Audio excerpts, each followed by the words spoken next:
Gaunavis Food World நம்ம channel viewers எல்லாருக்கும் இனிய ஓணம் திருநாள் நல்வாழ்த்துக்கள். ஹேப்பி ஓணம்.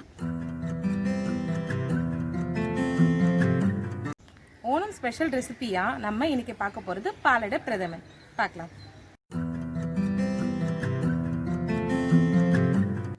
நம்ம சேனலை ஃபர்ஸ்ட் டைம் பார்க்குறீங்கன்னா சப்ஸ்கிரைப் பண்ணுங்கள். கூடவே பக்கத்தில் இருக்க பெல் ஐக்கான் கிளிக் பண்ணி ஆல்னு போட்டுக்கோங்க. ஸோ நான் ஃப்யூச்சரில் போடுற ரெசிபீஸ் உங்களுக்கு நோட்டிஃபிகேஷனில் வரும். இந்த ரெசிபிக்கு நல்லா ஒரு அகலமான பேன் எடுத்து அதில் ஒரு 2 டம்ளர் அளவு தண்ணி ஊற்றிக்கோங்க.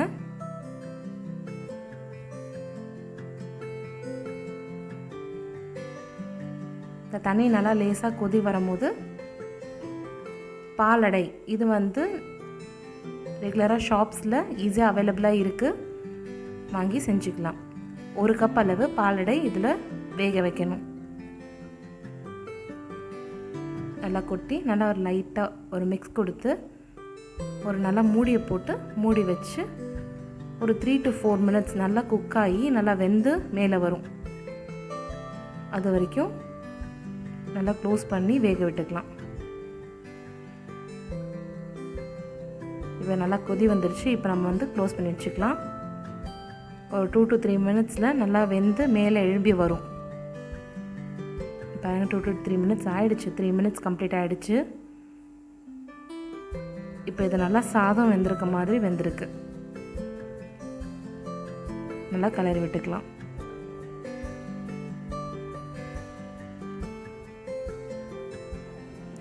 இதில் தேங்காய் உடைச்சி அதிலேருந்து தண்ணி எடுத்து சேர்த்துருக்கோம். இது ஆப்ஷனல் தான். நல்லா தேங்காய் தண்ணி ஸ்வீட்டாக இருந்ததுனால சேர்த்துருக்கேன். 1 கப் பாலடைக்கு அதே கப்பில் 1.5 கப் அளவு சர்க்கரை. இதில் அடுத்ததாக நம்ம தேங்காய் பால் 1 கப் அளவு சேர்க்க போகிறோம். ரொம்ப நேரம் கொதிக்க விட வேண்டாம். இதில் தேங்காய் தண்ணி, தேங்காய் பால் இதெல்லாம் இருக்கிறதுனால தேங்காய் தண்ணி இப்போ ஓரளவு கொதி வந்துருச்சு. இப்போ இதில் நம்ம திக்கான தேங்காய் பால் 1 கப் சேர்த்துருக்கோம்.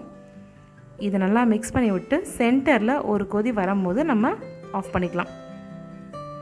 இப்போ நல்லா லேசாக கொதி வந்துருச்சு.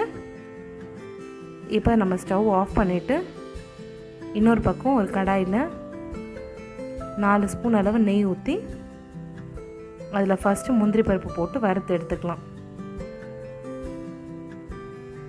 முந்திரி பருப்பு லேசாக ரோஸ்ட் ஆனால் போதும். அந்த மாதிரி வறுத்து எடுத்துக்கலாம். இது தனியாக ஒரு கப்பில் ட்ரான்ஸ்ஃபர் பண்ணிவிட்டு பேலன்ஸ் இருக்க நெய்யில் அடுத்ததாக நம்ம பொடியாக நறுக்கி வச்சுருக்க தேங்காயை வதக்க போகிறோம். தேங்காய் நல்லா க்ரன்ச்சியாக வேணுங்கிறதுக்காக நான் முன்னால் பொடிசாக கட் பண்ணி போட்டிருக்கேன்.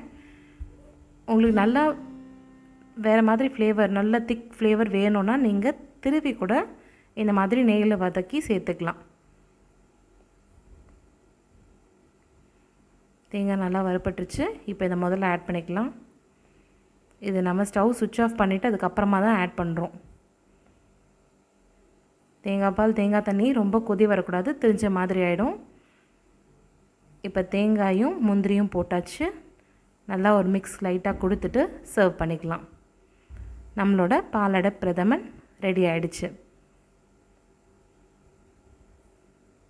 இந்த ரெசிபியை செஞ்சு பார்த்துட்டு எப்படி வந்திருக்குன்னு எனக்கு கமெண்ட்டில் சொல்லுங்கள். இந்த ரெசிபி பிடிச்சிருந்ததுன்னா உங்கள் ஃப்ரெண்ட்ஸ்க்கு ஷேர் பண்ணுங்கள், லைக் பண்ணுங்கள். நம்ம சேனல் இது வரைக்கும் சப்ஸ்கிரைப் பண்ணாதவங்க மறக்காமல் சப்ஸ்கிரைப் பண்ணிக்கோங்க. தேங்க்ஸ் ஃபார் வாட்சிங்.